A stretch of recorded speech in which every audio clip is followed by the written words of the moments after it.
Don Mario está conectado ahora. Muy Y buenos ahora días. sí, presidente. Bien, colegas, por favor, vamos a retomar la sesión de la Comisión de Economía. Está el presidente del Banco Central ahora y todo su consejo, a quienes volvemos a saludar, a don Joaquín, que se incorporó recién.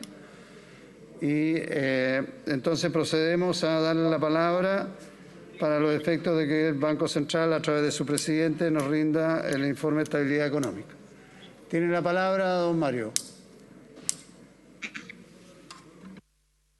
Muy bien, muchas gracias, presidente. Disculpe la demora que se produjo aquí una dificultad técnica al agregarse unos requerimientos de agradezco la invitación para presentar la visión del Consejo del Banco Central de Chile sobre los desarrollos recientes del sector financiero y sus implicancias para la estabilidad financiera.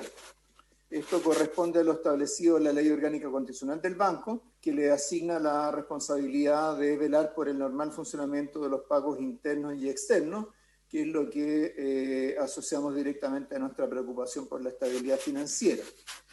El informe de estabilidad financiera que se presentó hoy día, en su prefacio, contiene la definición que nosotros le damos a este concepto, en el sentido de que existe estabilidad financiera cuando el sistema financiero cumple con realizar sus funciones con normalidad o sin disrupciones relevantes, aún frente a situaciones temporales adversas. El seguimiento que hace el banco a la estabilidad financiera es complementario al que realizan los supervisores especializados, siendo un elemento de análisis independiente respecto de las atribuciones y funciones que le corresponde ejercer a cada uno. Por último, algo que siempre enfatizamos al presentar este informe es que la diferencia que tiene el IEF en relación al informe de política monetaria es que este es un informe que está focalizado en la identificación de riesgos potenciales, en contraste con el informe de política monetaria, que está construido en torno a un escenario base, un escenario central. Entonces, lo que vamos a presentar ahora está contenido en detalle en el informe que es del segundo semestre del 2020. Perdón, don Mario. Don Mario, le pido disculpas, un minutito. Le pido a los que están en la sala que tengan que hacer reuniones paralelas, por favor, háganlas afuera. Estamos escuchando el informe del presidente del Banco Central. Siga nomás, don Mario, por favor. Gracias, presidente. En esta presentación, entonces, vamos a distribuirnos los temas entre la gerenta de la División de Política Financiera, Solange Bernstein, y yo. Yo me voy a concentrar en la primera y la última parte y ella se va a referir al análisis que se hace de los usuarios y oferentes de crédito. ¿Cuáles son los principales mensajes de este informe?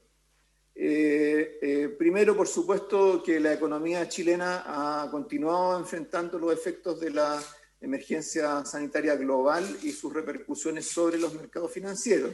Como sabemos, esta es una crisis que no tiene su origen en el sector financiero, a diferencia de otras experiencias en el pasado.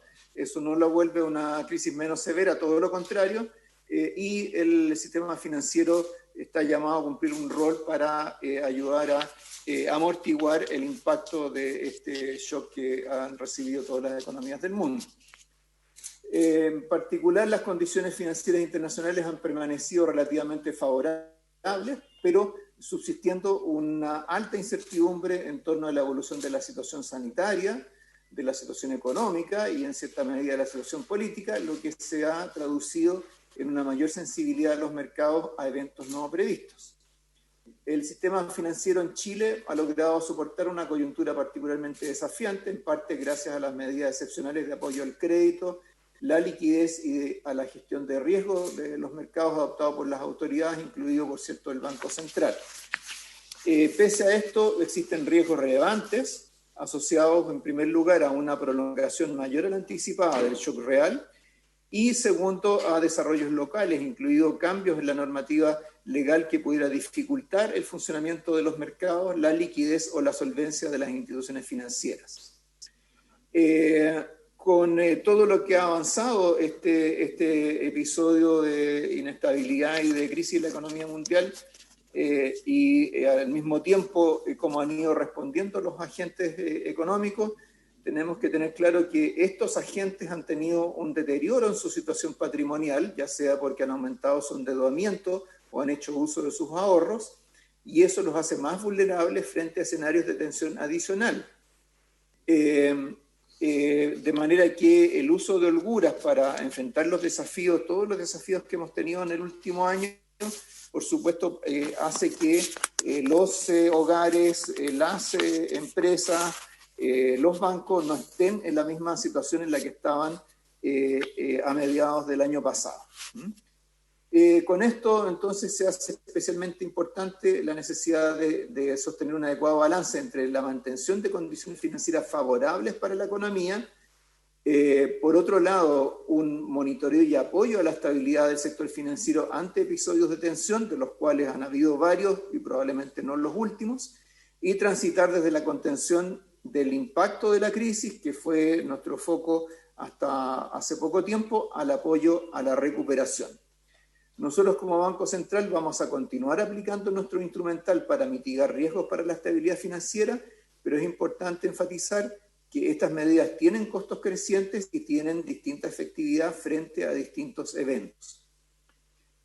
Como lo hemos planteado en otras oportunidades, es importante mencionar que efectivamente hemos ganado algunos espacios de acción a través de la contratación de la facilidad de crédito contingente del Fondo Monetario y otros mecanismos de liquidez en moneda extranjera, así como por la facultad para comprar bonos del fisco en el mercado secundario. Todos estos ayudan a enfrentar shocks con carácter transitorio, pero no pueden contener ajustes permanentes o estructurales en la economía ni incidir sobre los efectos de largo plazo de algunas medidas. Por eso la cooperación y el diálogo entre los responsables de políticas públicas, el Ejecutivo, los reguladores, el Banco Central y, por cierto, el Congreso Nacional, es hoy día especialmente relevante y va a determinar en buena medida la capacidad que tenga el país para recuperarse de la coyuntura económica más difícil que ha enfrentado en muchas décadas. Entonces, como decía, la presentación está estructurada en torno a 4 temas. Primero, la evolución reciente de los mercados financieros, que lo voy a presentar yo. Segundo, la situación de los usuarios diferentes de crédito y los principales riesgos y vulnerabilidades, que lo va a presentar Solange. Y por último, yo voy a retomar al final los desafíos de política que se presentan particularmente en el ámbito de la estabilidad financiera. Entonces, partiendo por el primero de estos temas, podemos reportar que desde el último informe las perspectivas globales se han recuperado en el margen luego de una abrupta caída de la actividad producto de la emergencia sanitaria, cuestión que ha ocurrido en todo el mundo.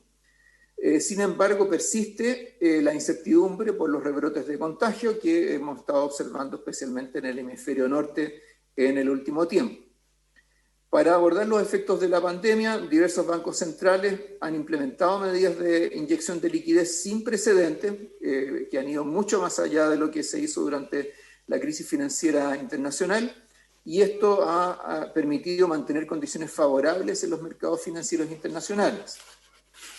Junto con el impacto sobre la economía chilena y sobre los mercados financieros chilenos de estas medidas que se han tomado a nivel global, las medidas extraordinarias que se han adoptado en Chile han ayudado también a mitigar los efectos de la emergencia sanitaria en el mercado financiero nacional.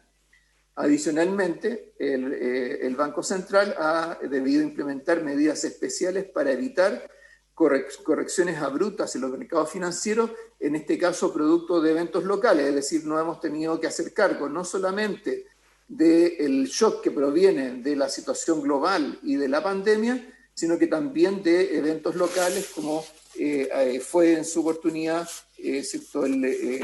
la crisis social y posteriormente el primer retiro de fondos de pensión. Entonces, pasando ahora a los indicadores globales, vemos que la economía global alcanzó su máxima contracción en el segundo trimestre de este año, recuperándose parcialmente desde entonces. En la gráfica de la izquierda se ve, por ejemplo, lo que ha sido la evolución de la producción industrial. En la línea roja se ve que China ya ha superado los niveles previos a la pandemia. Otros países, si bien se han recuperado, todavía les queda un camino importante por recorrer. En algunos de esos países las ventas minoristas han tenido una recuperación más rápida que la producción industrial. En el caso de China ocurre más o menos lo contrario. Por otro lado, los índices de volatilidad, que tuvieron saltos importantes, por supuesto, durante la crisis financiera internacional y luego en los inicios de la pandemia, todavía en algunos casos se mantienen por encima todavía se mantienen niveles relativamente altos, lo cual revela el grado de incertidumbre que todavía impera en la economía mundial. En la lámina siguiente vemos algunos indicadores de lo que ha sido la respuesta de las autoridades, especialmente las autoridades monetarias y financieras de los bancos centrales, que han implementado medidas de inyección de liquidez sin precedentes, superando largamente lo ocurrido durante la crisis financiera internacional, y esto ha permitido mantener condiciones favorables en los mercados financieros. En particular, los balances de los principales bancos centrales del mundo incrementaron sus activos en 5 billones de dólares, billones en español, es decir, me parece que son 9 ceros, en lo que va del 2020. Y en el gráfico eso lo vemos en el gráfico de la izquierda, vemos cómo han evolucionado los balances del Banco Central Europeo, de la Reserva Federal, del Banco de Japón y el Banco de Inglaterra. En el gráfico de la derecha vemos el impacto que esto ha tenido sobre las tasas de interés y cómo ha contribuido a reducir las tasas de interés, especialmente de bonos soberanos a 10 años, en las economías desarrolladas. En las economías emergentes también se ha producido una caída en las tasas de interés de largo plazo después de la volatilidad que tuvieron al comienzo de la actual crisis. Sin embargo, los bancos centrales no se han quedado solo en eso. Hay una parte importante de medidas de política que han estado orientadas a mantener el flujo de crédito para financiar los déficits de caja de las empresas que se abrieron como producto, ¿cierto?, de la interrupción o caída significativa de sus ventas, de tal manera de evitar quiebras masivas. En el cuadro de la izquierda tenemos un resumen de algunas de las medidas que han tomado los gobiernos y los bancos centrales en el apoyo directo al crédito de las empresas. Algunas de estas medidas han sido de carácter fiscal, como a través de préstamos directos desde el gobierno a las empresas, o a través de garantías estatales, y otras han sido propiamente adoptadas por las autoridades monetarias a través de préstamos colateralizados a la banca, disponibilidad de líneas de crédito, refinanciamiento en condiciones extraordinarias. Y vemos ahí que entre ese conjunto de países, Chile, entre las medidas fiscales y monetarias, acumula prácticamente un 17% del producto, que lo ubica en la parte, digamos, alta de lo que han sido los estímulos al crédito, y eso se ha reflejado en el comportamiento del crédito bancario, que se presenta en la gráfica de la derecha. Entonces vemos ahí que Chile ha tenido un crecimiento del crédito superior al 12%, en torno al 13% en el segundo trimestre de este año, muy por encima del promedio del 2015 al 2019, que es la rayita negra, y similar a lo ocurrido en China o en otras economías emergentes, y solo superado por Estados Unidos, que ha desplegado una batería de instrumentos mucho más amplio que lo que podemos hacer nosotros, no siendo emisores de una moneda de reserva. Entonces, la respuesta del crédito en Chile ha sido bastante importante, y en buena medida esto ha ocurrido gracias a las medidas que se han implementado en este periodo. Ahora, ¿cuál es el trasfondo de esto en términos de actividad en el caso de Chile? En Chile tuvimos una caída de actividad producto del shock inmediato de la pandemia, que fue del orden del 16,5% acumulado entre marzo y mayo, y desde entonces hemos tenido una recuperación mes a mes que acumulada es del orden del 10%, o sea, hemos recuperado como la mitad de lo que caímos en ese periodo.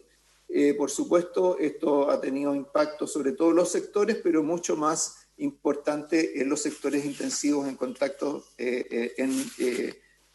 interpersonales, particularmente comercio y servicios. Y en la recuperación, lo que uno puede observar es que esta recuperación no ha sido igual para el empleo que para la actividad en distintos sectores. Por ejemplo, en el sector del comercio ya tenemos niveles de actividad superiores a los previos a la pandemia. Sin embargo, el crecimiento del empleo ha sido mucho más modesto. La lámina siguiente muestra también algunos indicadores de lo que han sido las respuestas de política, tanto respecto de la política monetaria más convencional, los recortes de tasa de interés que en Chile, como sabemos, se aplicaron en marzo, muy temprano durante la pandemia, y las medidas discrecionales que ha tomado el fisco, que están en el gráfico de la derecha y que provienen de un informe que recientemente publicó el Fondo Monetario, que también muestra un conjunto de medidas fiscales que son importantes y más significativas que las de otras economías emergentes. Solo superada nuestra región por Brasil y en cierta medida por Perú, aunque en el caso de Perú hay un tema en términos de que dentro de las medidas fiscales se incluye buena parte de los estímulos al crédito, que en nuestro caso caen más bien en el ámbito del Banco Central. En la lámina siguiente vemos cómo esto ha influido en los precios financieros, y entonces vemos que estas medidas extraordinarias a nivel local han ayudado a mitigar los efectos de la emergencia sanitaria, haciendo caer las tasas de interés en todos los tramos, pero de manera importante también en las tasas de interés largas. Y por otro lado también logró moderar o revertir en parte el aumento en los spreads de bonos bancarios y corporativos que se produjo entre la crisis social y el comienzo de la pandemia. Sin embargo, esos spreads, como se ve en el gráfico de la derecha, no han vuelto a los niveles previos a estos eventos. O sea, hoy día el riesgo que está incorporado en el costo financiero para las empresas especialmente y en menor medida para la banca es importante. Luego, en la lámina siguiente vemos algo más de detalle sobre la evolución del crédito. En Chile la evolución del crédito ha sido especialmente positiva para el crédito comercial, en contraste con el crédito consumo, que ha tenido una caída importante, cercana al 15%, vis a vis un crecimiento superior al 10% para el crédito comercial, mientras que el crédito hipotecario ha tenido una desaceleración, pero se mantiene en terreno positivo. Las reprogramaciones, hay un volumen muy importante de reprogramaciones que tuvieron lugar especialmente en los primeros meses de la pandemia, tanto para créditos comerciales como de consumo y de vivienda, eso está en la gráfica del medio, y en lo que se refiere a las colocaciones comerciales, el gráfico de la derecha muestra que en buena medida ese crecimiento ha sido producto o se ha expresado en créditos FOGAPE COVID, es decir, créditos con garantía estatal y a su vez apoyados por la liquidez que ha entregado el Banco Central. Entonces, esta aceleración del crédito comercial que ha permitido financiar los déficits de caja, evitar que problemas de liquidez se transformen en problemas de solvencia, se explican en buena medida por el dinamismo adicional que le ha impuesto los créditos de FOGAPE COVID. En la lámina siguiente vemos otros indicadores financieros para Chile, siguiendo con mostrar cómo las diversas medidas de política han influido sobre el sector financiero. Y aquí lo que vemos es que los indicadores financieros para Chile han tenido una evolución similar a la de economías comparables, donde quizás la diferencia más importante se produce en el caso de los precios de las acciones, donde hay una brecha importante que se abrió durante la crisis social y esa brecha no se ha cerrado, incluso ha habido periodos en los cuales nos hemos desmarcado un poco de mejoras en las bolsas en economías emergentes.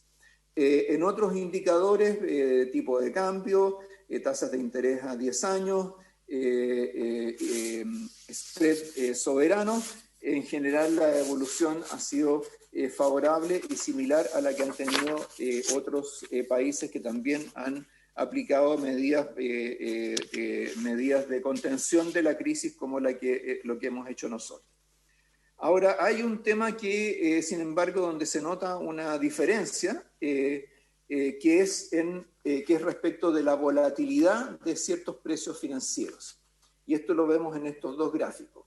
Ustedes recordarán que en otras oportunidades nosotros llamamos la atención sobre el hecho de que Chile, si bien tenía una volatilidad cambiaria relativamente alta dentro de los rangos de volatilidad que tienen las economías emergentes, la volatilidad de las tasas soberanas era muy inferior. Entonces eso lo podemos ver acá al comparar los puntos rojos que corresponden a Chile y las barras amarillas que corresponden a los rangos en los que se han movido las economías emergentes.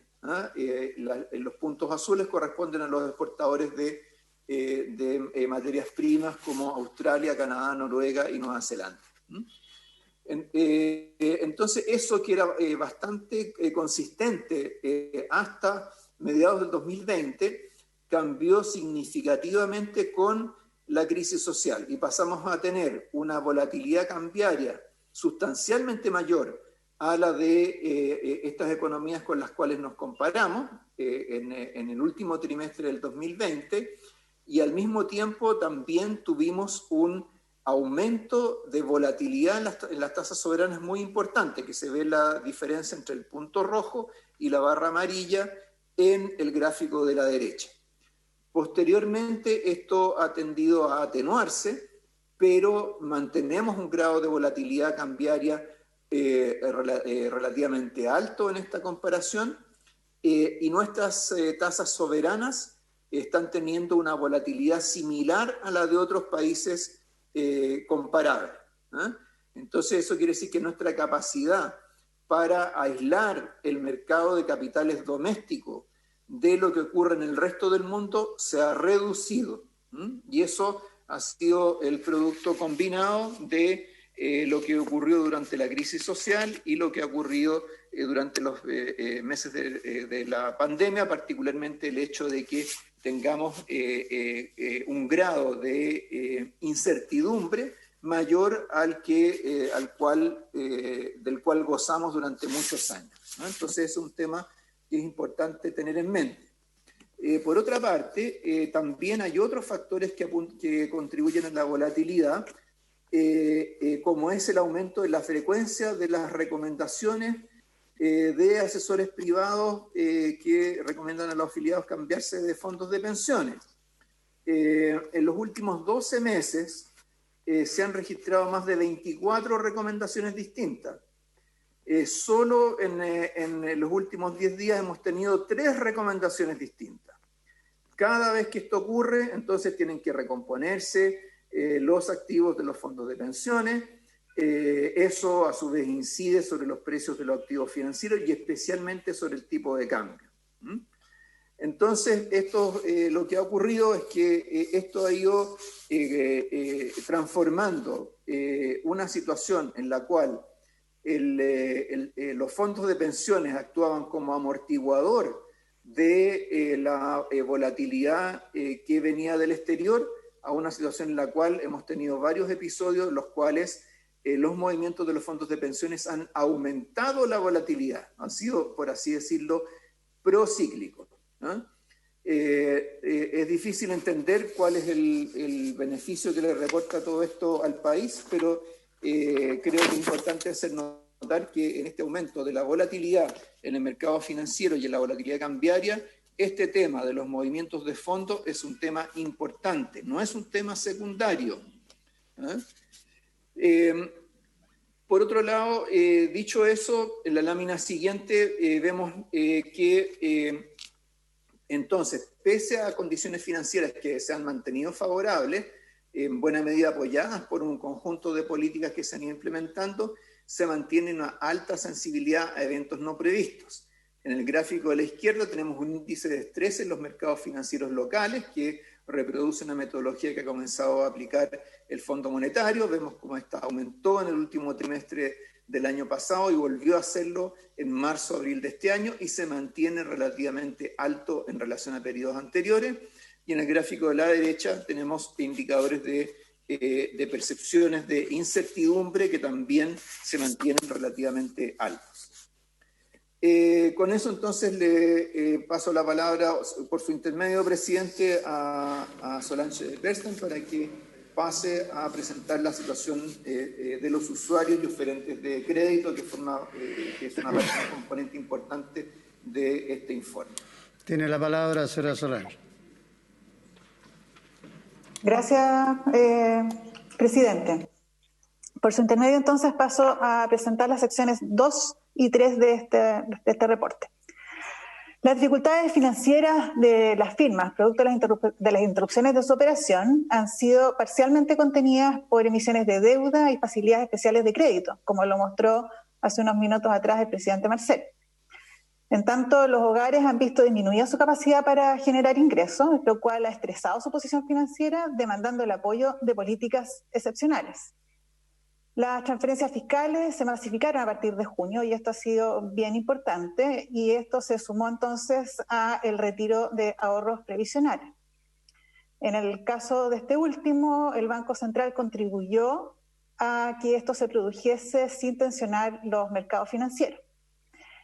Las reprogramaciones también han sido importantes y estas acompañadas por las flexibilizaciones regulatorias y todo lo cual ha limitado el deterioro en la calidad de las colocaciones de los oferentes de crédito bancario. Sin embargo, hay ciertos segmentos donde dicho deterioro es más evidente y hay vulnerabilidades que se han ido acumulando. La rentabilidad de los bancos se ha reducido en este contexto, pero no así la adecuación de capital, debido a la capitalización de algunos bancos y la contracción de ciertos segmentos más riesgosos de las carteras de crédito, como es el caso de la cartera de consumo que vamos a mostrar en alguna de las gráficas.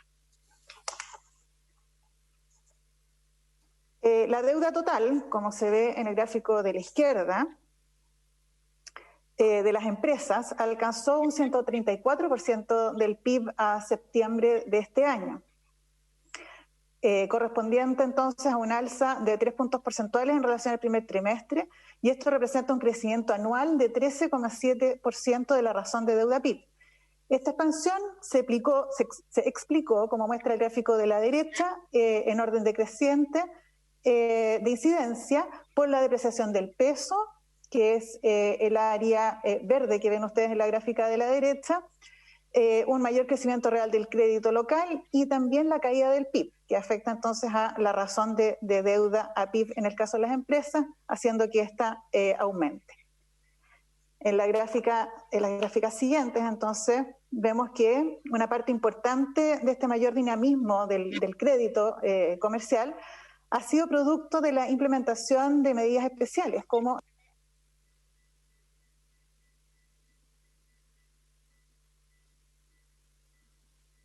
¿Algo pasó con el audio, Solange? ¿Señora Solange? No la estamos escuchando, señora Solange.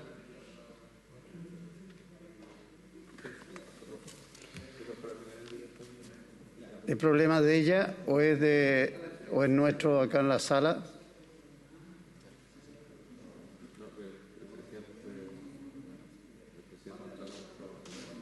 Don Mario, no la estamos escuchando. ¿Aló? A Solange. Ahora sí, a ver. Sí, perdón. Ahora sí. Tiene la palabra. Perdón. Sí, no sé hasta dónde me escucharon, pero estaba explicando que en esta lámina se muestra que el crecimiento del crédito ha sido fuertemente influenciado por las políticas de crédito del FOGAPE y que eso se ve en el gráfico de la izquierda, donde esto se ha desacelerado en lo más reciente, y en la gráfica de la derecha lo que vemos es que principalmente ha sido este crédito dirigido hacia empresas con caídas importantes en venta, pero que a su vez han logrado una recuperación más rápida. En la lámina siguiente vemos que información de encuestas indica que la fracción de hogares que no logran solventar sus gastos aumentó de manera importante hacia mediados de año. En particular, el sondeo realizado por el Ministerio de Desarrollo Social entre fines de junio y principios de agosto mostraba que cerca de la mitad de los hogares no logró cubrir sus gastos, cuando hace un año dicha cifra solo alcanzaba un 17%. Por su parte, la encuesta longitudinal de empleo COVID del Centro de la Universidad Católica daba cuenta de una mejora en la cobertura de gastos entre mayo y agosto, pasando de 33 a 20% de los hogares que no pudieron cubrir sus gastos. Eso se ve en el gráfico de la izquierda. Y en el de la derecha vemos que esto último coincidió entonces con un uso de los activos importante también por parte de los hogares. Y también han sido importantes las medidas de apoyo hacia las familias y se ha producido también desconfinamiento, que eso también ha ayudado. En el caso del retiro de ahorros previsionales aprobado por el Congreso Nacional con carácter excepcional y único en agosto pasado, fue una medida importante para las finanzas de los hogares y el comportamiento de los mercados financieros. Esto significó aportar liquidez a las familias, pero al mismo tiempo redujo sus ahorros previsionales de largo plazo y requirió, como lo dijo también el presidente, de la liquidación masiva de activos de los fondos de pensiones. Hasta finales de octubre, más de 10 millones de afiliados, de un total de 12,4 millones, solicitaron retiro de fondos. De estos, casi 2 millones de personas retiraron la totalidad de sus fondos. Sigamos a la lámina siguiente. Mostramos que el afiliado mediano recibió un retiro de fondos superior a 2 veces su ingreso laboral mensual. Estos recursos son significativos y fueron destinados a distintos usos, entre ellos el pago de deuda. Entre junio y agosto se redujo la morosidad bancaria de quienes retiraron fondos respecto de quienes no lo hicieron.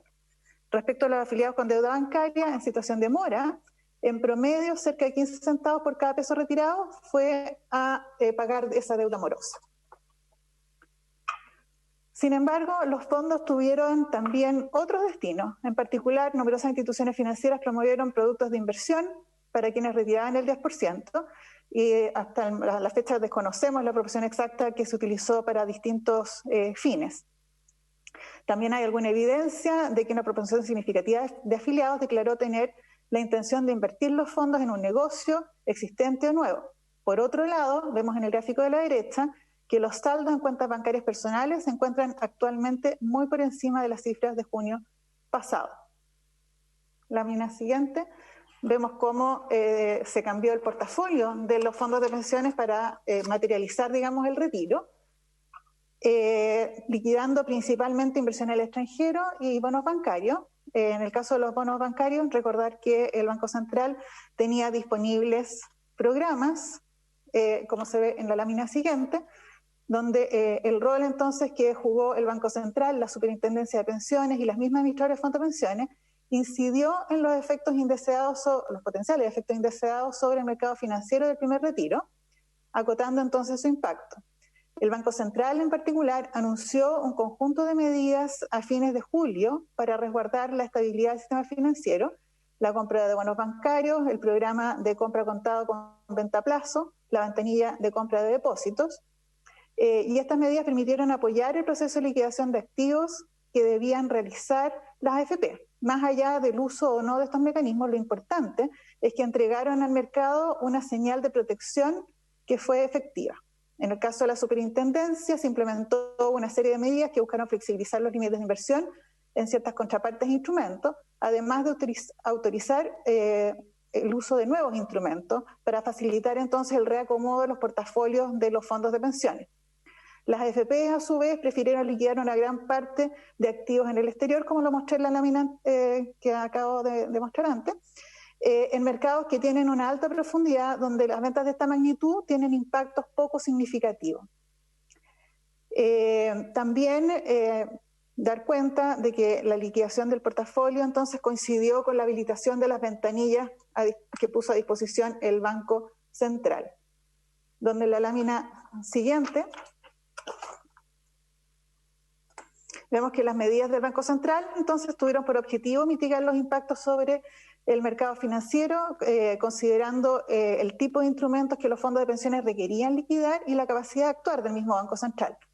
En el caso de los bonos bancarios, la compra y venta a plazo permitía a los agentes obtener liquidez necesaria en el corto plazo y dar más tiempo para ajustar la cartera. La compra de bonos bancarios y depósitos a plazo permitía además el ajuste de cartera de corto plazo, adquirir instrumentos en forma definitiva en el mercado, reemplazando así a las AFPs como demandantes de estos instrumentos y mitigando el potencial impacto en precios. La efectividad de estas medidas, como decíamos, no depende de su uso efectivo, sino de cómo afectan el comportamiento de los agentes. Al existir esta potencial compra, entonces se genera mayor tranquilidad en los mercados y permite el ajuste de portafolios de manera gradual y sin mayores disrupciones. En la lámina siguiente, entonces, pasamos a los hogares, donde vemos que la respuesta, donde vemos que la deuda de los hogares ha tenido un comportamiento, digamos, principalmente de una caída significativa en el caso de la deuda no hipotecaria y no así la deuda hipotecaria, que se ha mantenido con relativo ritmo de crecimiento de cerca de un 6% real anual al tercer trimestre. Su evolución en el caso de la deuda hipotecaria ha estado principalmente explicada por menores montos promedios, los cuales han reducido sus tasas de crecimiento, principalmente en deudas por sobre 10.000 UF. Y como decíamos, en el caso de la no hipotecaria, estas reflejan una caída cuya variación real anual es de menos 3,9% en el segundo trimestre. En la lámina siguiente vemos que las ventas de viviendas nuevas se redujeron un 23% en el tercer trimestre del 2020 respecto del año anterior, lo que representa una mejora luego de una caída bien importante de 64%, que fue lo que se observó en el trimestre anterior. Por el lado de la oferta de viviendas nuevas de la región metropolitana, se observa que esta aumentó alcanzando más de 50.000 unidades, motivadas principalmente por el mercado de departamentos.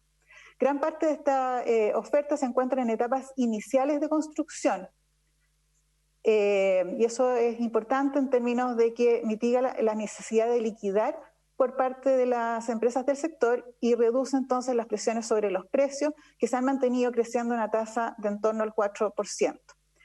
En tanto, en el mercado de arriendos, que vemos en el gráfico de la derecha, el arriendo residencial, se han observado caídas relevantes y transversales de precios de arriendo en el tercer trimestre, tanto a través de comunas como por tipo de vivienda. Estos menores precios se han dado en un contexto de mayores vacancias, de acuerdo a lo que muestran las tasas de avisajes, que mide la disponibilidad de viviendas para arriendo, de acuerdo al número de avisos que son publicados en un portal web. Esto entonces tensionaría a inversionistas minoristas apalancados, ya que hay menores posibilidades de tener a los arriendos, los ingresos por los arriendos, o se han reducido esos ingresos. Pero esto ha sido en parte compensado por reprogramaciones. En el caso de la banca, el sistema bancario muestra un crecimiento del crédito por sobre el promedio histórico, en tanto la mora se mantiene estable. No obstante, se incrementan entonces las provisiones, como vemos en esta gráfica. En lo reciente se intensifica la reducción de la rentabilidad, que es un punto relevante, aunque contribuyen efectos transitorios de una de las entidades en particular. Por otro lado, la solvencia aumenta por mayor capital suplementario y hay cambios regulatorios que también apuntan en esa dirección. La lámina siguiente. Los indicadores tradicionales de morosidad, como el índice de cuota impaga, que está en el gráfico de la izquierda, se mantienen acotados como resultado de la influencia de las facilidades de crédito y las reprogramaciones, que contribuyen a que estos indicadores se mantengan acotados. En tanto, la solvencia mejora, como lo mencioné también hace algunas láminas atrás, por la incidencia de las garantías estatales también en los activos ponderados por riesgo de la banca, y cambio de las políticas de dividendo, y también la contracción del crédito de consumo, que ayuda entonces a mostrar un indicador de solvencia mayor. Pasamos ahora entonces a los principales riesgos y vulnerabilidades, dado el escenario que acabo de presentar. Una recuperación económica más lenta de lo previsto se percibe como un riesgo relevante que podría restar efectividad a las medidas implementadas. A lo anterior se suman factores propios de la economía local, asociados a las reformas legales, que pudieran tener efectos no deseados en un momento de particular sensibilidad.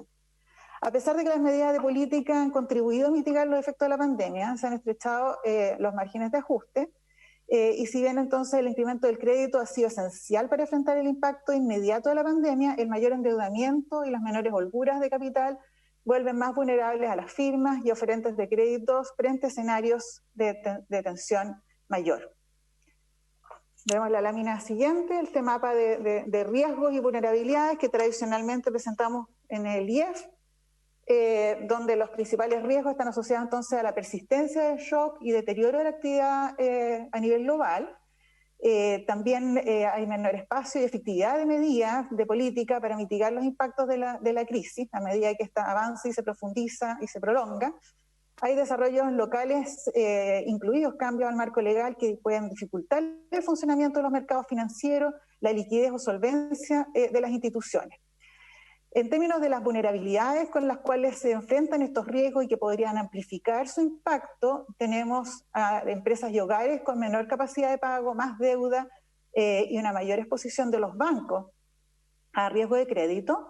También tenemos menores holguras fiscales de las empresas, de los hogares, de los bancos. Estos espacios se han ido ocupando.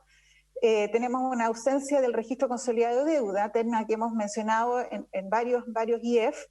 Y los inversionistas institucionales, como lo mencionó el presidente hace unos minutos atrás, han debilitado su rol de mitigador ante shocks externos.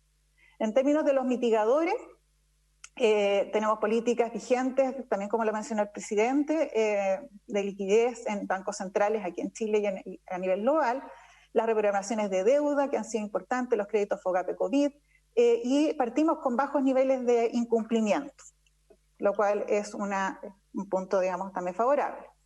La postergación de pago de deudas también en el caso de los hogares y las medidas de apoyo al ingreso y al empleo son relevantes. Las líneas de dólares del Banco Central, la FCL y nuevas atribuciones del Banco Central y ajustes normativos a la CMF también se configuran como un mitigador.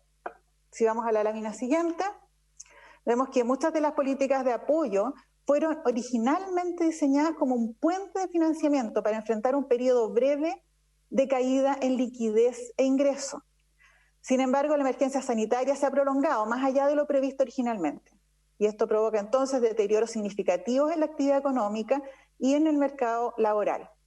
Por lo tanto, una recuperación aún más lenta de la actividad representa un importante factor de riesgo, ya que además de sus efectos directos, limitaría la efectividad de las políticas de mitigación implementadas desde el inicio de la pandemia. Ello dejaría expuestos a mercados financieros, usuarios y oferentes de crédito, gatillando potencialmente situaciones de turbulencia en los mercados e insolvencia.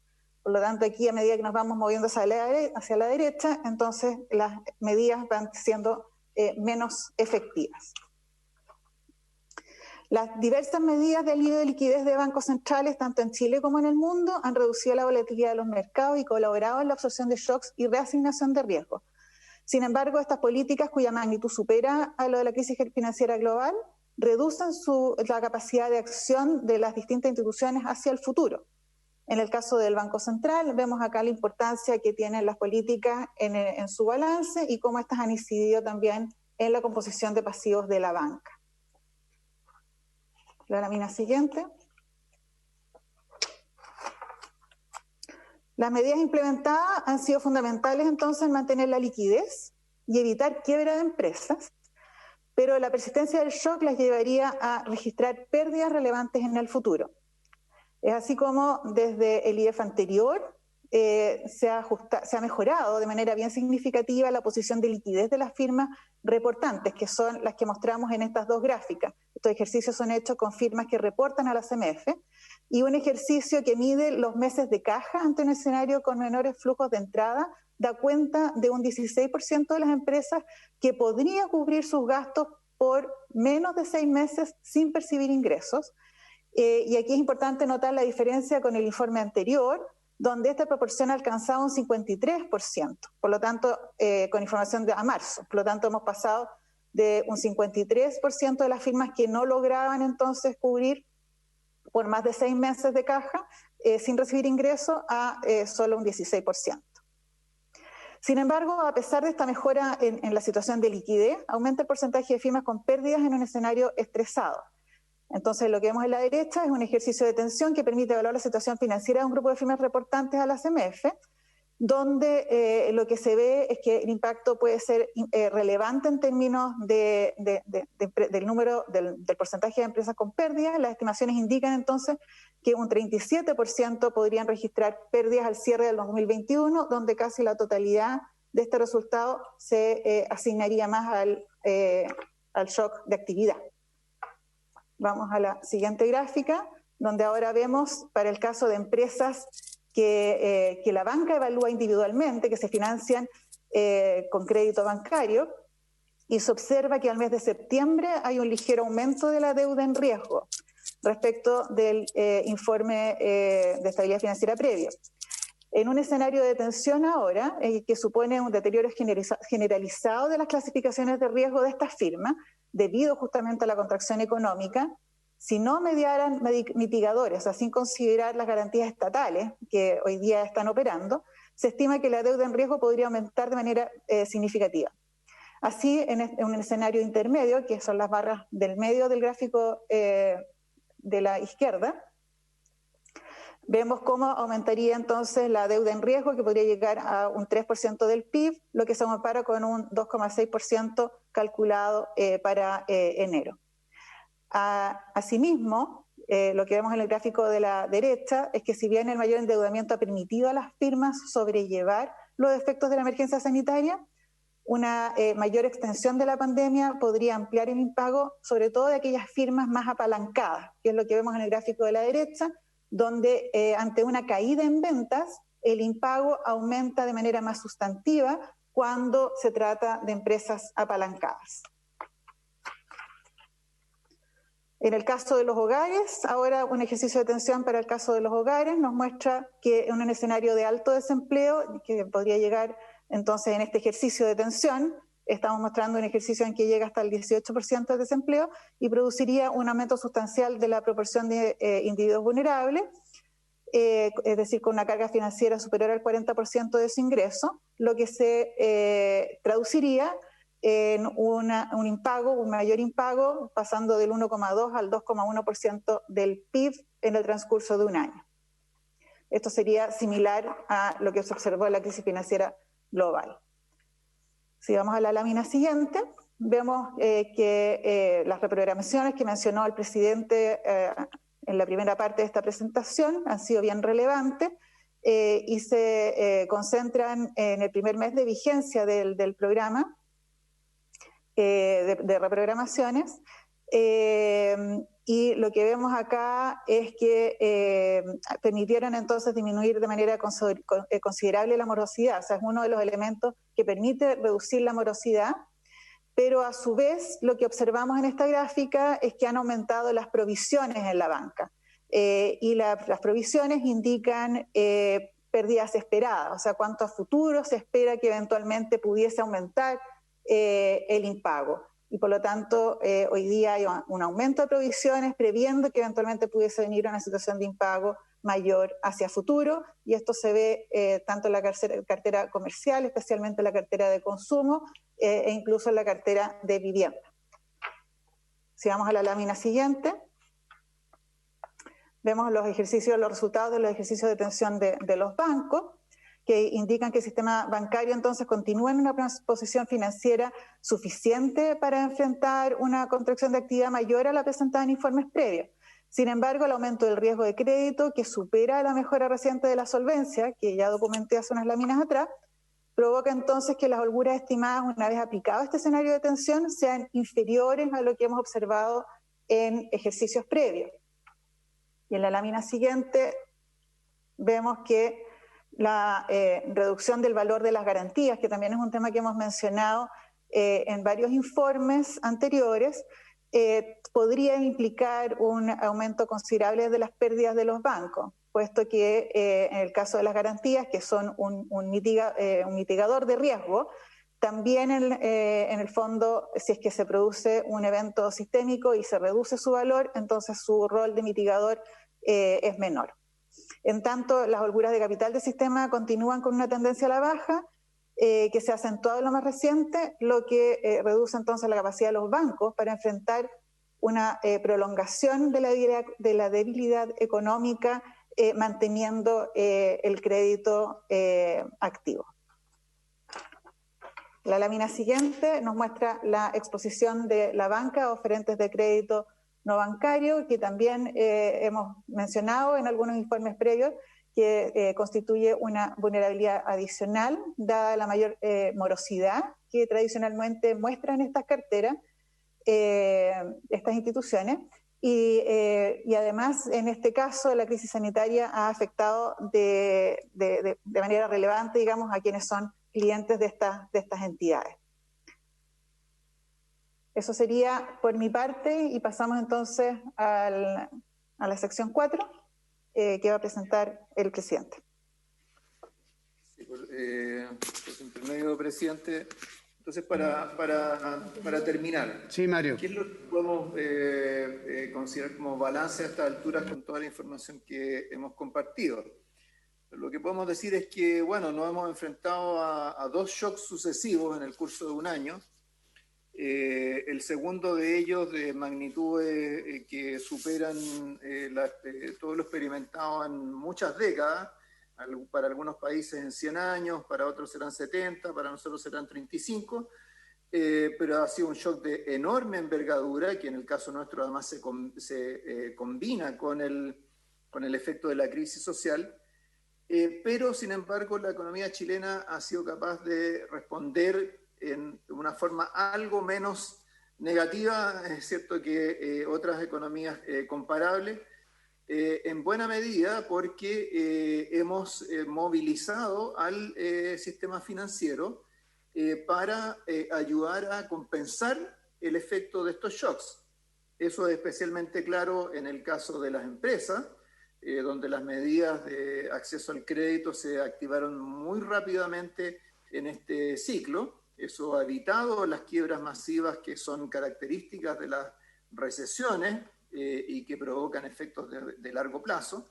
Y en el caso de los hogares, si bien los apoyos llegaron con un rezago algo mayor, han sido también significativos y han evitado que los hogares se vean afectados por la contracción del crédito consumo importante que ha habido durante este periodo.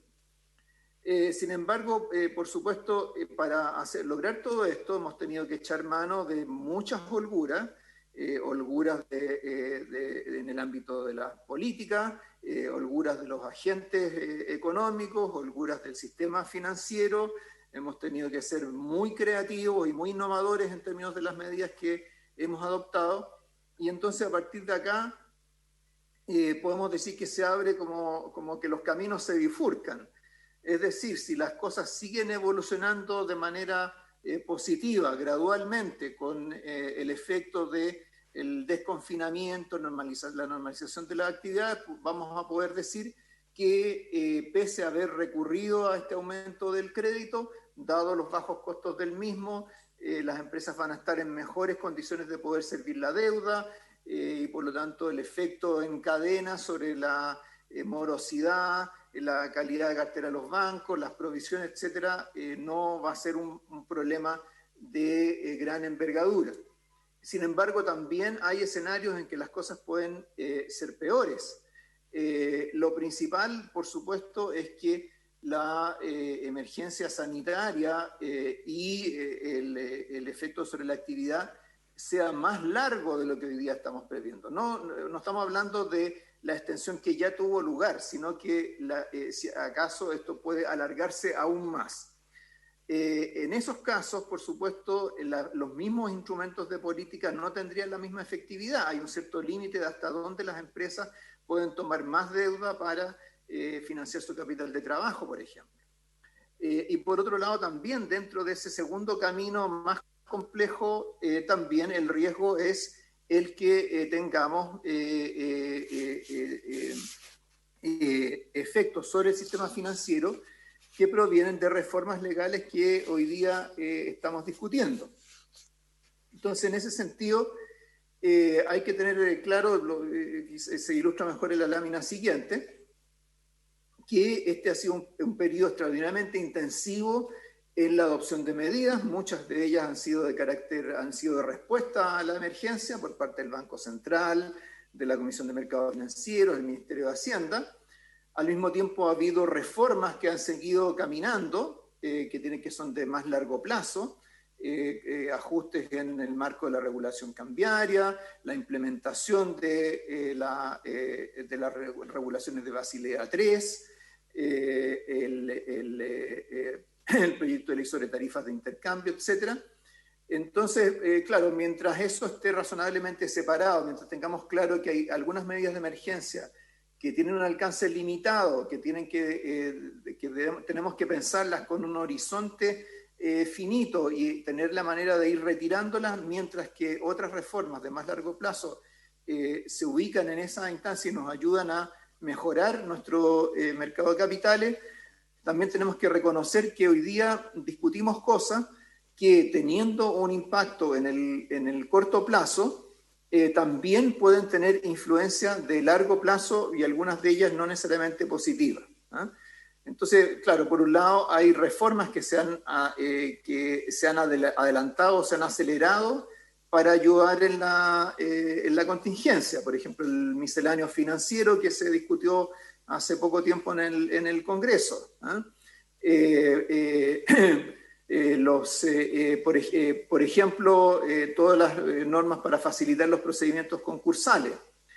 También está, por supuesto, el primer retiro de ahorros previsionales. En ese caso no es una medida de largo plazo que se adelantara, sino que lo contrario, ¿cierto? Una medida para responder a la coyuntura, pero que tiene efectos de largo plazo. Entonces, esta relación entre qué es lo que nos ayuda a enfrentar la contingencia vis a vis qué efectos tenemos en largo plazo es algo que tenemos que tener a la vista en la medida que nos enfrentemos a distintos escenarios hacia adelante. Entonces, en ese sentido, presidente, bueno, quizás un buen ejemplo de esto es lo que ocurre con el tema del retiro de los ahorros previsionales, ¿cierto? Del lado positivo, más inmediato, ¿cierto? Hemos visto los datos que ha ayudado a reducir el endeudamiento de algunas personas, a reducir la morosidad, ha aumentado la demanda interna, ha tenido un impacto positivo sobre el PIB, pero en el largo plazo, ¿cierto?, implica reducir el ahorro, reducir las pensiones futuras y agregar a las obligaciones fiscales. Entonces tenemos que tener claro que el retiro de ahorros previsionales es, en el fondo, poner liquidez a disposición de los afiliados del sistema a cambio de reducir sus activos previsionales de largo plazo. Entonces aquí se combinan, ¿cierto?, estos elementos que son de necesidades más inmediatas con los efectos de más largo plazo. Esos efectos de largo plazo no son menores desde el punto de vista de la macroeconomía y de la estabilidad financiera. Una reducción en la tasa de ahorro, ¿cierto?, significa que vamos a tener menos recursos domésticos para financiar la inversión. A lo mejor podemos encontrar algún otro agente local que aumente el ahorro, no está muy claro cuál, dado que el fisco en este momento en realidad está también desahorrando.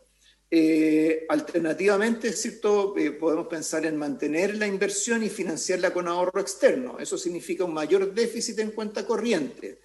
Significa volver a escenarios que vivimos en el pasado, donde el tema de la cuenta corriente, de los flujos de financiamiento externo pasaban a ser cruciales para la capacidad de crecimiento de la economía chilena. Nosotros no hemos tenido esos problemas durante las últimas décadas porque hemos tenido un mercado de capitales profundo, con ahorro local que fue importante y una fracción importante compuesta por los ahorros de los propios trabajadores a través del sistema previsional.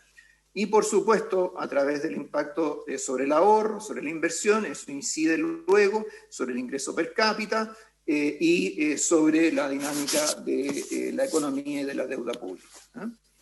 Entonces, por eso es que nosotros insistimos mucho que es importante que respecto de proyectos que están en tramitación, que están que están focalizados en el sector financiero, por ejemplo, el de suspensión de cobro de cuotas de crédito, de suspensión de embargos y alzamientos, de restricciones al acceso a la información sobre deuda, el segundo retiro de ahorro previsional, el retiro de fondos de renta vitalicia, entre comillas retiro, el proyecto de agente, la indicación sobre el seguro. Estos son temas que es muy importante evaluarlos adecuadamente en términos de sus efectos, no solo en lo inmediato, sino que en el mediano y largo plazo. Porque cada una de estas medidas, para la gente que le toca, al cual están dirigidos, tiene efectos en el lado del activo y del pasivo de sus balances, incide sobre la dinámica de los mercados financieros y por lo tanto va a incidir también en la capacidad del crédito, de las condiciones financieras de acompañar la recuperación de la economía. O sea, no quisiéramos que en un escenario de recuperación veamos que el sistema financiero en realidad está siendo un lastre o no está colaborando a que eso ocurra. Y esto también nos lleva a recordar que como Banco Central hemos hecho varios planteamientos a través de los años de temas que nos parece que tienen relevancia de largo plazo. Por ejemplo, el tema del registro consolidado de deudas, llevamos varios años insistiendo sobre el tema.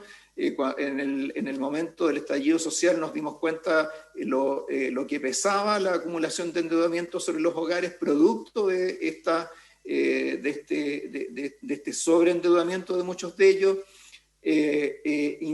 Instamos a los bancos a ir avanzando en la capitalización, dado que venían los estándares de Basilea III.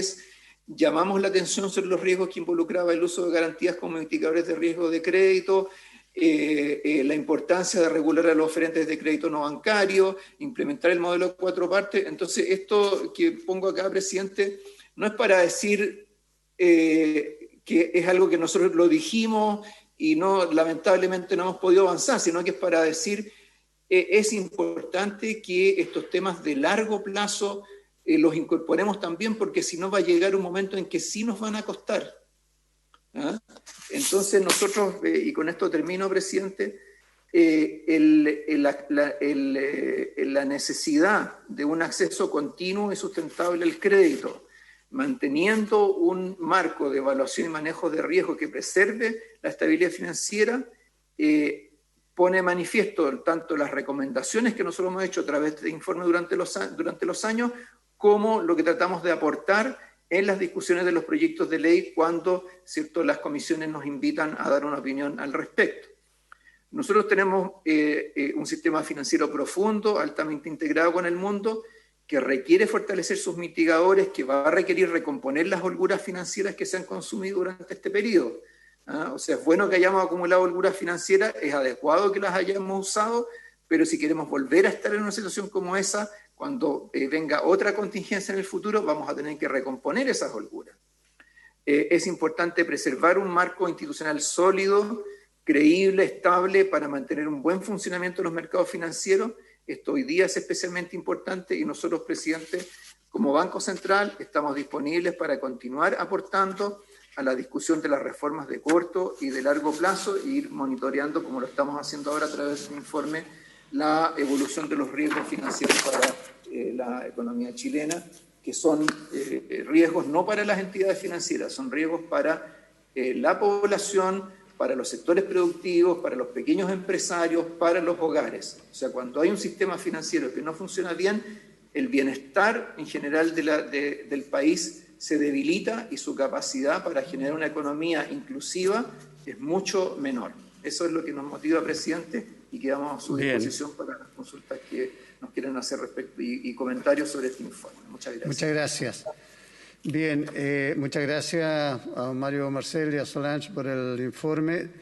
Estamos con un problema nosotros para variar de tiempo, porque estamos en plena discusión del presupuesto. A las 12 estamos citados nuevamente para constituirnos y todavía nos queda mucho trabajo. Quiero ofrecer la palabra muy brevemente a los colegas que quieran hacer un comentario o consulta. Senador Coloma. Gracias, presidente. La verdad, primero agradecer esta información profunda, amplia y bien importante del Banco Central. O sea, pocas veces he visto un informe que nos deje más pensando donde hay mucho dato que hay que ir madurando, hay que ir conociendo más detalle, porque nos abre un montón de desafíos, no solamente un análisis respecto a los efectos de la pandemia, un análisis que tiene que ver como noticia en desarrollo, porque la verdad es que no podemos decir que ha terminado, pero creo que nos ponen varios caminos, varias alertas, varios temas que tenemos que debatir más a fondo, así que lo agradezco muy sinceramente. Como sé que estamos apurados, presidente, quiero hacer una sola pregunta, que me parece que es demasiado importante a la luz de lo que ha planteado el ministro, el presidente del Banco Central. Y básicamente es tratar de aventurarse un poquito más en los efectos, básicamente en el ahorro y el crecimiento financiero, o de la capacidad del Banco Central de poder afrontar lo que parece puede ser un tema de muy breve solución, que es el eventual retiro del segundo 10% de los fondos provisionales. Hemos visto que ustedes han hecho un tema bien a fondo respecto a lo que fue el primero, respecto a las medidas que tomó el Banco Central para disminuir determinadas complejidades que aparecían claras de ese tema, pero ahora eventualmente va a venir un segundo. Y eso es lo que me gustaría que usted nos pueda hacer como prestidigitador y adelantar, digamos, qué podría ocurrir o cuáles pueden ser los elementos que el Banco Central disponga y los efectos en el ahorro y crecimiento futuro del país, que es otro de los temas que está directamente vinculado a ese informe. Tengo otras consultas, pero creo que eso es suficiente por ahora, presidente. Ok. Senador Montes. Gracias, presidente. La verdad que da para mucho discutirlo. No sé si la única vez que quedamos pensando, en otras ocasiones también, senador Coloma. Pero me parece claro de que el sector financiero ha logrado mitigar shock, en muchos sentidos, quiebras masivas, apoyo a la familia, aunque esto llegara un poco tarde, y que esto fue gracias a holguras que tuvimos y a medidas oportunas. Pero dice también de que si aquí la hipótesis es que se va a profundizar la situación, se va a prolongar, hay que repensar los instrumentos y repensarlo porque no se pueden hacer las mismas cosas que se hicieron antes. Entonces, yo creo que, en parte lo planteaba el senador Coloma, si partimos de la hipótesis del rebrote y de que vamos a vivir un periodo como el que se está viviendo en varios países europeos, ¿qué se puede hacer y cuáles instrumentos están pensando? ¿Qué hay que preparar para ese escenario? Porque es un escenario que tiene un grado de probabilidad no bajo, y de no ocurrir, ¿qué conjunto de cosas debiéramos hacer para que no se diera? Porque en el diseño del presupuesto esa hipótesis está como algo que puede ocurrir, no puede ocurrir. No hay un plan específico para evitar esa hipótesis por el riesgo y gravedad que esto tendría. Y lo segundo, en este mismo sentido, el vínculo entre la política financiera y la política fiscal, el sector financiero y el sector fiscal. En ese escenario de rebrote, ¿qué piensa? ¿Qué piensa que se podría hacer? Porque no podemos seguir en la misma forma articular las dos cosas que ha habido durante este año. Y dos cosas más puntuales. Esto del registro consolidado de deuda, la verdad que llevamos años, aquí lo aprobamos 2 veces, terminamos en el Tribunal Constitucional que lo echó abajo fundamentalmente por el retail. Hoy día están todos de acuerdo. Y yo entiendo que esto estaba a cargo de la Asociación de Bancos. Y el retail también quiere apurarlo porque les interesa, porque además gran parte del retail también está metido en los bancos. Entonces, ¿qué pasa? Si esto no lo toma el Ejecutivo como un objetivo central y lo empuja, esto no va a caminar al ritmo que se requiere porque hay pequeñas diferencias de intereses que influyen. Y la otra cosa que a mí no me queda clara que aquí se dijo, es el riesgo de la deuda comercial. ¿Cuál es la envergadura de la deuda privada hoy día? ¿Y cuáles son los riesgos? Porque se dice que de enero a septiembre subió de 2,6 a 4% del PIB aquella parte de la deuda comercial en riesgo. Eso es lo que yo entendí. Entonces, esto vamos a un ritmo de deuda comercial en riesgo. ¿Cuál es el nivel de riesgo de ese 4% del PIB en riesgo que aquí se ha dicho? ¿Y qué significa ese porcentaje en riesgo? ¿Y cuál es el grado de dificultad que pueden presentar fuera del país y acá en el país, en la banca internacional y en los créditos de afuera o los créditos de acá? Bueno, una cosita muy puntual, un comentario. Todo el análisis que se hace del sector inmobiliario está muy referido a un submercado, al mercado de arriba, al mercado de viviendas me da la impresión por los datos que alcanzo a ver, sobre 4.000 UF o 3.000 UF. Estamos con un serio problema en el sector inmobiliario bajo las 2.000 UF porque estamos con escasez, poca producción de vivienda y estamos con una explosión de los arriendos muy grande y la relación entre la nueva oferta de vivienda y la demanda no está ajustada, particularmente en las grandes ciudades. Creo que sería interesante hacer un análisis también de los submercados y no solo el mercado por encima de un cierto valor. Gracias, presidente. Gracias, senador. Senador Lagos, como le he dicho, estamos bien restringidos de horario. Señor presidente, si lo mío simplemente es que quiero reafirmar. Seguramente vamos a tener que hacer otra sesión que podamos analizar con más calma el informe, que es muy importante. Yo solamente quiero relevar un aspecto de las palabras finales de la presentación del presidente del Banco Central, a quien además agradezco, por supuesto, la presentación, pero creo que a nosotros nos va a tocar jugar un rol bien importante al Parlamento en general por una serie de proyectos que tenemos que definir hoy, otros que vendrán mañana en distintas áreas para hacer frente a la pandemia y al tema de la reactivación, y otros proyectos que el Banco Central con, yo diría, bastante transparencia enumera, ¿ya?, respecto a proyectos en tramitación que señala que pueden tener una incidencia en el sector financiero que él dice debe ser adecuadamente evaluado. No le pone el signo, pero se desprende de los proyectos que generan preocupación del impacto que van a tener, obviamente, negativo. Así lo entiendo yo. Entonces, yo solamente quiero relevar de que sería tal vez importante que nosotros como Congreso, tal vez en concomitancia con el Ejecutivo, pudiéramos abocarnos de alguna forma, o con, no sé si el apoyo externo me refiero, que ayude a dirimir este tema, porque las medidas que están anunciadas o que el presidente del Banco Central nos pone acá son temas que van a llegar acá a esta sala. Suspensión del cobro de cuotas de crédito mientras dure el estado de excepción, suspensión de embargo y alzamiento, restricción de la publicación de informes de deuda, segundo retiro del 10% de ahorro previsional que se acaba de aprobar, etcétera. Y sobre esto vamos a tener que tomar definiciones sí o sí. Entonces la pregunta es si vamos a estar preparados para esos efectos, si vamos a tener un diagnóstico compartido respecto a los alcances de estos efectos y qué medidas se pueden hacer en paralelo para modificar estos proyectos sustantivamente o tener algún grado de mitigadores. Y por lo que hemos visto, aquí se ha hecho uso de un instrumental bien amplio, pero en donde se han ido reduciendo los márgenes de acción.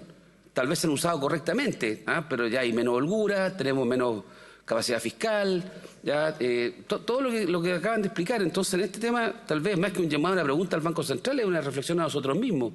Si la autoridad, como el Banco Central, tiene esta preocupación sobre estos elementos y que estos van a llegar, ya no son hipótesis.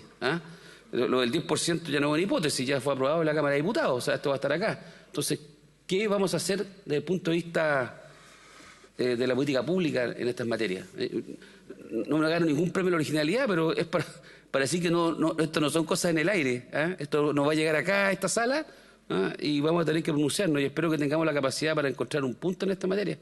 Y de esa materia, y termino acá, o sea, hay temas que yo no domino. Efectivamente, se piden cambios que tenemos que hacer en Chile que se vienen postergando por, no sé, lustros a esta altura, vamos a hablar. Registro consolidado de deuda y otros, etcétera, que cuesta entender por qué no se ve la luz en esto. Tal vez ahí Hacienda podría echarnos una mano en eso. Gracias. Muchas gracias, senador. Le doy la palabra entonces a don Mario para que pueda brevemente hacer los comentarios que le parezca pertinente a las consultas de los colegas. Muy bien. Muchas gracias, presidente. Muchas gracias a los senadores que han hecho sus comentarios y, por supuesto, quedamos disponibles para cualquier otra discusión adicional que la comisión estime adecuado. En relación a la pregunta del senador Coloma sobre el segundo retiro de fondos, bueno, fundamentalmente el tema es que retirar fondos previsionales significa reducir el ahorro. Significa reducir el ahorro de los trabajadores. No necesariamente una relación 1 a 1, porque como hemos visto, ¿cierto? Ha habido una fracción del primer retiro de fondos que se usó para pagar deudas, otros que probablemente invierten en algún tipo de activo alternativo, pero una economía para crecer y no depender exclusivamente del financiamiento externo tiene que tener ahorro doméstico. Entonces, es la conexión con el crecimiento. O sea, para crecer hay que invertir, la inversión hay que financiarla, el que una parte importante del financiamiento sea doméstico, que provenga de los ahorros locales, nos vuelve más independientes respecto del resto del mundo. Y experiencias de países con crisis repetitivas de balanza de pagos, etcétera, que tienen que hacer ajustes macro porque el déficit en cuenta corriente es muy grande, eso abundan en nuestra región y tenemos varias experiencias en nuestra propia historia. Entonces, ese es el tema es el tema de largo plazo que está acá. Por supuesto, hay otras implicancias que tienen que ver con el futuro de la seguridad social, etcétera, pero yo he dicho varias veces que nosotros como Banco Central sobre esos temas no nos vamos a pronunciar porque no está dentro de nuestro mandato. Hay diferencias, sí, entre el segundo y el primer retiro de fondos, del perfil de los afiliados que harían los retiros. Por supuesto, ya no van a poder retirar los que retiraron todos. Probablemente van a ser afiliados de mayores ingresos o de mayor edad. Es probable que, dado que por definición serían personas que ya hicieron un retiro, que ya retiraron quizás los 4,5 millones anteriores, probablemente dedicarán una proporción menor al anterior al consumo. O sea, es importante hacer ese contraste. Nosotros hicimos un análisis de ese tipo, ya un análisis de ese tipo en la Comisión de Constitución de la Cámara hace algunos días atrás. En relación a las preguntas del senador Montes, es muy importante qué cosas se pueden hacer hacia adelante, y los desafíos son en cualquiera de los dos. O sea, en esta idea de un camino que se bifurca, hay desafíos en los dos casos. O sea, en un camino de recuperación no nos va a servir ciertos instrumentos de crédito que estaban orientados a contener el deterioro causado por la caída de las ventas, el deterioro de los ingresos, de la situación de caja de las empresas. Vamos a enfrentarnos hacia adelante, a lo mejor algunas empresas que van a necesitar hacer algunas inversiones para poder recuperarse. Otros casos en que va a haber empresas que quizás van a concentrar obligaciones de pago en ciertos momentos del tiempo y sería adecuado que pudieran consolidar, refinanciar deudas. Hay varios países en el mundo que ya están generando mecanismos de este tipo para ayudar a la recuperación y que las deudas que se incurrieron durante el periodo más álgido de la crisis no sean un lastre en esa etapa. En el otro caso, en caso de una situación de pandemia que se extiende en el tiempo más allá de lo previsto, el tema de cómo se van acumulando ciertas obligaciones en lo más inmediato sería importante de evaluar, ver cómo se puede responder a esto. Y es importante también poder ir concentrando los apoyos del Estado o del sistema financiero en los agentes que enfrentan las dificultades mayores. O sea, hemos visto ya en lo que ha transcurrido de la pandemia que hay ciertos sectores que tienen capacidad de adaptación, pero lamentablemente hay otros que no. Entonces, en un escenario de prolongación, esos temas se hacen aún más importantes, pero sobre todo lo que es relevante para ese escenario más negativo es que evitemos gastarnos las holguras que nos quedan en usos que después nos van a dejar sin capacidad de respuesta ante un shock externo derivado de la pandemia mayor. Yo creo que ese es el mensaje más importante acá. Nosotros como Banco Central seguimos investigando, profundizando, usando microdatos para diagnosticar mejor lo que ocurre, viendo lo que están haciendo otros países. O sea, nosotros no, como ya lo dije una vez, vamos a dejar todo en la cancha respecto de esto, pero necesitamos también colaboración de los distintos actores, incluido el gobierno, incluido el Parlamento, la misma banca. Respecto de la relación entre el sector financiero y fiscal, creo que acá el tema de cómo se va a ir, cuál es en el fondo, cómo se va perfilando y precisando el plan fiscal hacia adelante es importante porque eso es lo que nos reduce el grado de incertidumbre en un componente importante de la macro. Sobre el registro consolidado de deudas tiene razón el senador Monte, se ha discutido muchas veces, en general tiende a haber acuerdo, pero todavía no tenemos la legislación y tenemos en este momento mociones que plantean el opuesto de esto, que plantean que no se conozca, o sea, que durante un periodo de tiempo haya una moratoria respecto del conocimiento de la situación crediticia de los clientes de la banca, o sea, es multiplicar varias veces el problema que hoy día tenemos. Sobre el tema de riesgo de la deuda comercial al que hacía referencia el senador, el gráfico al que él se hacía referencia es un ejercicio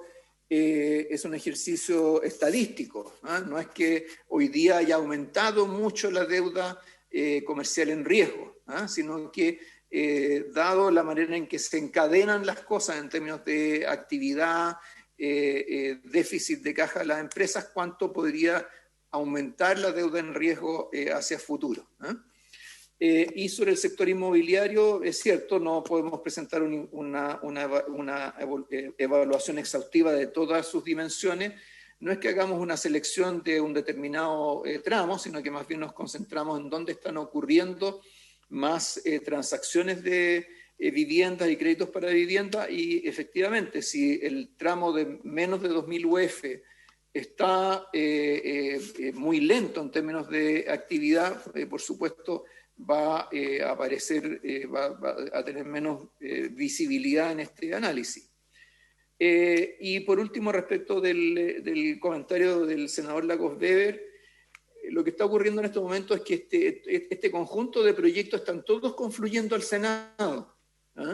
Entonces creo que, esto entendiendo que no es que son temas internos de cómo se ordena la discusión de los proyectos, creo que si el Senado, particularmente la Comisión de Hacienda, tiene la oportunidad de mirar en conjunto todos estos proyectos y no en secuencia, donde inevitablemente el análisis siempre va a ser de equilibrio parcial, creo que ayudaría mucho a encontrar buenas soluciones. Esas buenas soluciones no son necesariamente que no se legisle sobre un tema, sino que en algunos casos puede ser que el problema que se quiere resolver tiene una solución alternativa con menos costos, o que el regulador tiene algunas facultades que puede utilizar. O sea, hay muchas formas de poder resolver las cosas. O sea, aquí el tema no es, cierto, cruzarse de brazos en relación a estos proyectos,